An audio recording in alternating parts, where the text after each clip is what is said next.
Welcome to the Gear Garage Live Show. This weekly YouTube show covers whitewater rafting, river safety, oh God, I lost my paddle, gear, and anything else Zach feels like rambling on about. Well, welcome to the holiday issue of the holiday episode of the Tuesday live show. This is a show I do every Tuesday where I answer questions that are submitted and just ramble about things I want to ramble about. And today I have a few things I kind of want to talk about. A lot's happened the past week or so. And so there's some things I want to talk about beyond answering questions. If you have questions during the show, throw them in the comments. I love answering those questions. Also, if you're listening to this as a podcast, this is available as a podcast. You can listen to the audio. I'm going to do my best to make the audio not terrible, but it's really intended to be a live YouTube show. But you can find the audio of this as a podcast on Spotify and I think Apple Podcasts and pretty much everywhere. So we're going to get started. And the first thing I'll do is answer the questions that were submitted during the week. And the first one has to do with Groover deodorizers. I just purchased the Selway Fab River Bank toilet system. And I was wondering what type of deodorizers are best, especially for the longer trips. I'm sure there's a lot of people that have a lot of opinions about this. I have what I think is the answer. And first of all, the Selway River Bank toilet I think is easily the best. We use them hard. We don't take that good care of them. And they last, and they're solid, and they're plastic, and they're affordable. For every reason, I just don't see why that is not the only option for everybody. There may be some other reason, but they're great. They're great toilets. For deodorizing them, there's this thing that I use called RTB 780, and I just happen to have the card for it. I always have it here on my desk so I don't forget. It's this stuff. RTB 780 portable toilet holding tank treatment. This is what we use. I just leave it here on my desk, and I Google it every time I need it. So maybe we can go to Google right now, I think, and I'll go. Let's go to Google right now. I'll lose this thing I'm working on, but it's okay. So I had this bill up I want to talk about, but I'll find it later. So RTB 780 deodorizer. Let me see if I Google this. From Microbiologic. Yep. This is what we use. It's just like this little, you buy a pack of it like this, 6 packets for $20. You throw a packet in the bottom of the toilet, put a little bit of water in there, and it does a really good job. That's all I got to do. It's not that hard. And I really believe in this stuff. We buy a lot of it and use it on our trips, and it's solid. I'm not sure how I found it, who told me about it first. But again, I always forget when I go to buy more. I always forget who makes it and have to Google it for like an hour to find it. And that's why I leave this thing on my desk. So hopefully that answers that question. And then let's go on to the next one. If anybody has other things to add, throw them in the comments. I've used in the past. We've used dry bleach, like powder bleach, which it turns out is a bad idea because it messes with septic systems. When you put bleach into a septic system, that's really hard on it, and so when you go clean it and empty it out, it's not good. And I've used a lot of other things, and this is the best. Okay, the ice dilemma. With the advent of roto-molded coolers, ice retention has become much easier. Last year, I was able to keep cube ice for about 4.5 days of a 6-day trip in 100+ degrees in a cooler that was pre-cooled. Sweet. Pre-cooled means you put the cooler in a freezer, hopefully. Like if the cooler starts off at 100 degrees and you add ice to it, it takes energy to cool the cooler down. So it helps to pre-cool a cooler. I'm considering, and first of all, 4.5 days of a 6-day trip. We go 6 days and have ice at the end of 6 days. So one thing you should just do is put more ice in there. Like have more of your cooler filled up with ice. The ice should last all 6 days, especially in modern coolers. Like we used to use really bad coolers, like old Rubbermaids, and we had to put even more ice in. These new coolers, the Yetis and all the derivations of them, the Icy Techs and the Canyons, they all work infinitely better than what we had 10 years ago. Anyway, I'm considering sourcing dry ice for my next trip in those conditions. Any thoughts on using various types of cooling techniques to get the best and longest bang for the buck? I've never used dry ice on purpose. I think I've been on trips where it's been there. I feel like dry ice is a pain to get. It's a pain to used. There's some safety issue. I don't know exactly, but like you can't touch it, or I don't know. You gotta be careful with it. I'm a big fan of just using ice. Just buy ice. And so my tips and tricks would be put a lot of ice in there. It takes a bit of volume of your cooler, but that's the reality of it.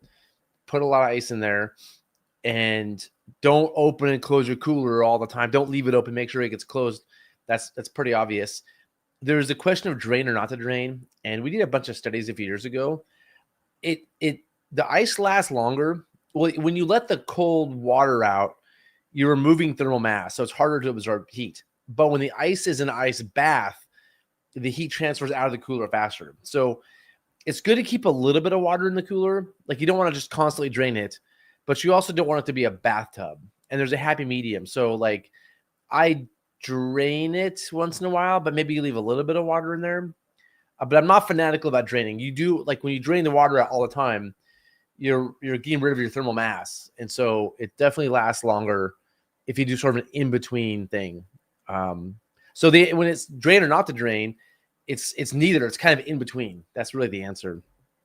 Also, like a thing that works really well is get a burlap sack and putting it in the river and then putting it on top. And that does is it conductive cooling, evaporative cooling? It cools. Yeah, I think it's called evaporative cooling. Anyway, I don't know the science behind it. It doesn't make any sense to me why it works, but it does. And I'm pretty good at science, and this one I don't understand. And so having burlap sacks in all of our coolers, when it's hot out, especially 100 degrees, they constantly have this burlap sack that goes in the water, gets put on top. A cold burlap sack on top of a wet one will help keep your stuff cold. And then covering your cooler as well. Like we have pocket pads, especially in camp, that go over the cooler. So instead of having just the top of the cooler sit in the sun, have the burlap sack on there and then something else over the top of that, we found really helps.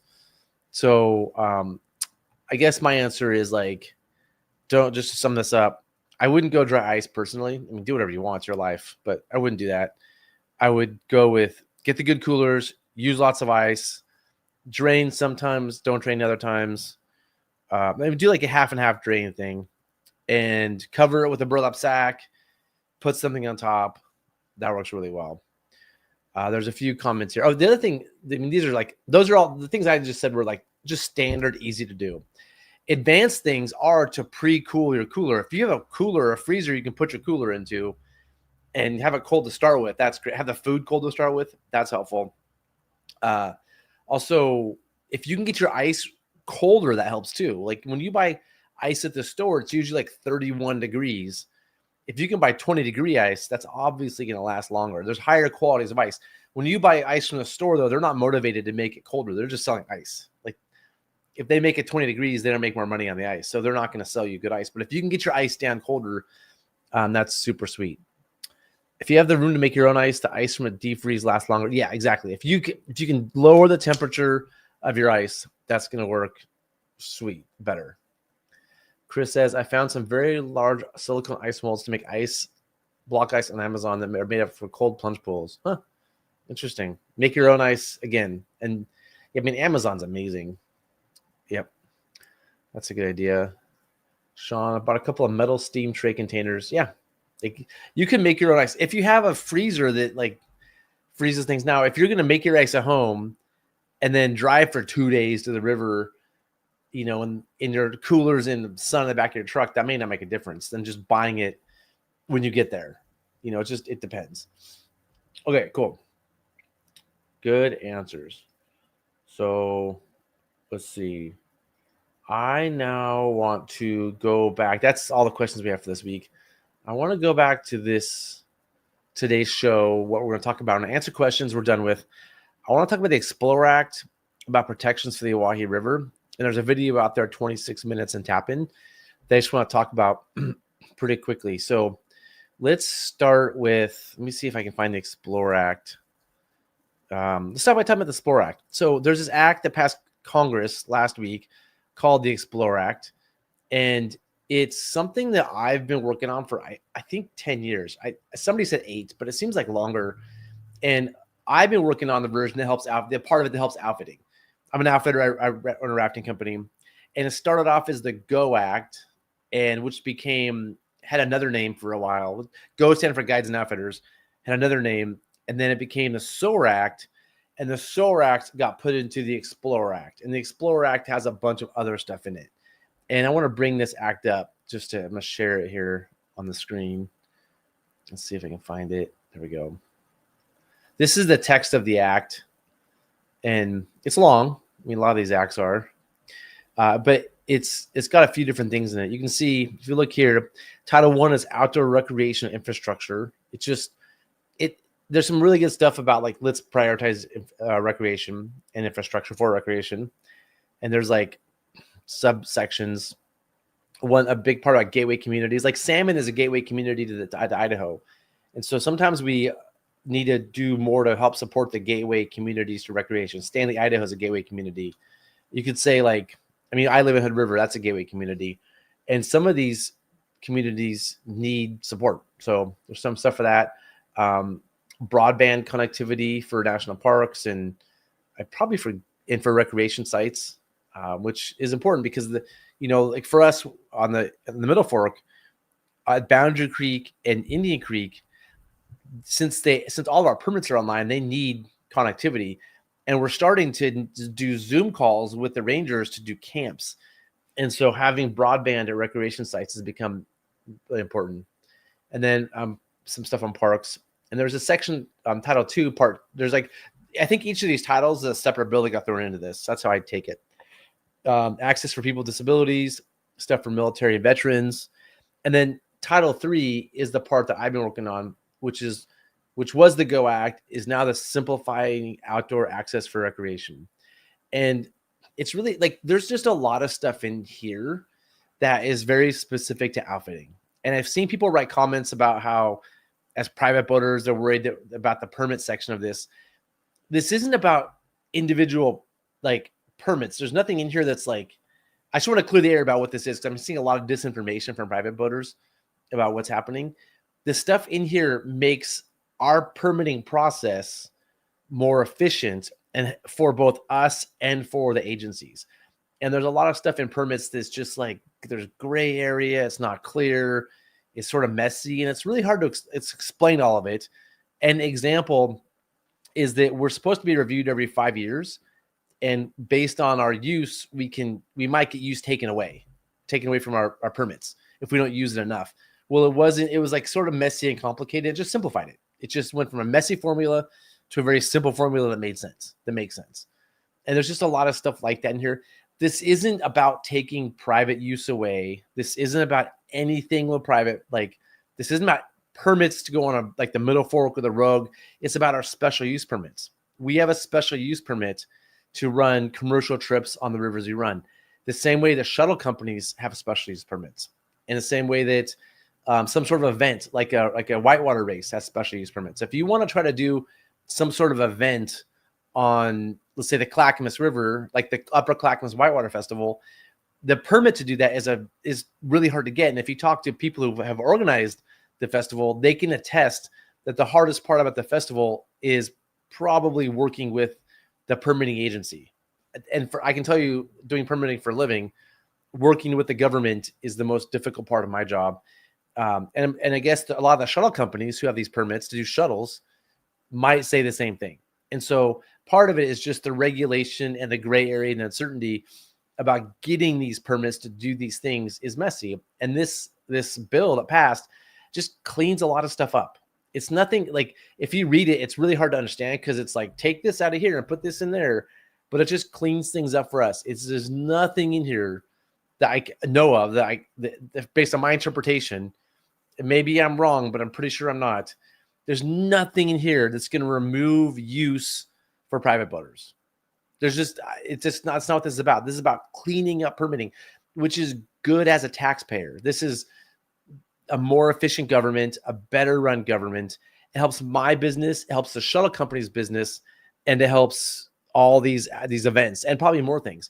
And as a private boater, you should probably want your shuttle companies to be more efficient, better run, because it means they stay in business, which means we have shuttles, but also decreases the price of shuttles because they're doing this paperwork.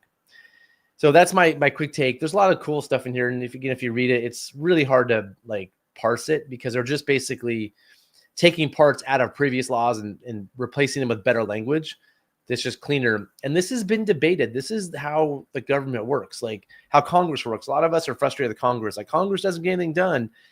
Congress doesn't ever do anything. It's really good that they don't get a lot done, in my opinion, because a lot of the bills brought to them are not good. And so they have to say no to a lot of stuff. And they've been saying no to this for years. And then it's more stuff has been cleaned up and added. This has been debated by so many people for so many years to get to where it's at. And it's a good bill. And because it was so hard to get through Congress, it makes it a good bill that's really fair to everybody. And American Whitewater is behind it. There's a lot of stuff they believe in this in here. You know, all the stakeholders were involved in this. Now, you may be like, well, I want more permits for the rogue. Yeah, then you could form a rogue private boater club, and you could go to meetings and have input on things like this. Everybody else might be like, yeah, no, that doesn't make sense. And if you took this to Congress, they'd be like, yeah, that doesn't make sense. But the debate has happened, and there's been so many people involved in this, and it had support on both the Republicans and Democrats. It had really great support, and it passed, I think, as its own bill, which is rare. Usually these things get shoved into a big package.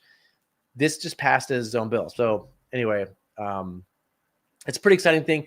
And I just, the main point of bringing it up on the show is just to clear the air. Like, a lot of people are saying it's making permits better for outfitters. It's making our special use permit bureaucracy better. It doesn't mean that we get more permits or that private boaters get fewer permits. It's just cleaning up bureaucracy in our agency. So those are my thoughts on the Explorer Act. Again, I've been working on this for a long time. I've personally been in DC like 5 times to just, one time just for this bill, and 4 other times where this bill was the most important thing we were talking about. So I mean, obviously I believe in it, and I'm pretty glad it passed. So that's that. Let's talk about the Awahi protections a little bit. Same thing. The Awahi, this has been going on for a long time. How do we protect the Awahi? The Awahi is a wild and scenic river, which gives it some protections, but wild and scenic river protection is fairly weak. It protects from dams, which is great. Like, there won't be dams on the Awahi, but beyond that, it's not a lot of protection, not as much as everybody thinks. And we're not going to go into that. But what you really want is the land protected with ideally a wilderness designation. And that's something that, like, I would love to see the Hawaii protected as wilderness. The rogue is half protected by wilderness. We still need to get the other half protected. That's a whole separate topic. But the Rogue, the Middle Fork, the Chetco, the Illinois, all rivers I work on are on wilderness. The only one I work on that's not wilderness is the Oahe River. And so, of course, I'd love to see that.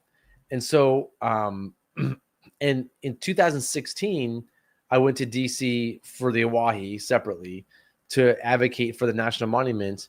And through that whole process, and I talk about it in an op-ed I'm going to share with you all here in a second. Through that process, I learned that the national monument protection is probably not the right protection for the Oahe.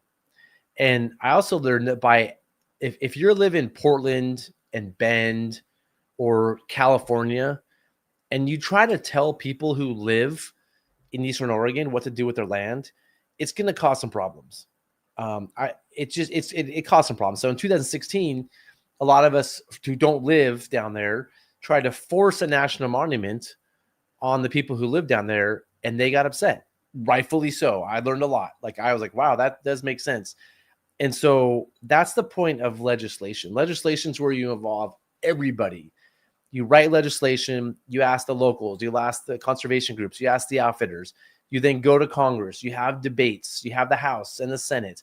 Like, Wyden wanted it, but back then the congressperson, Walden, wasn't really for it.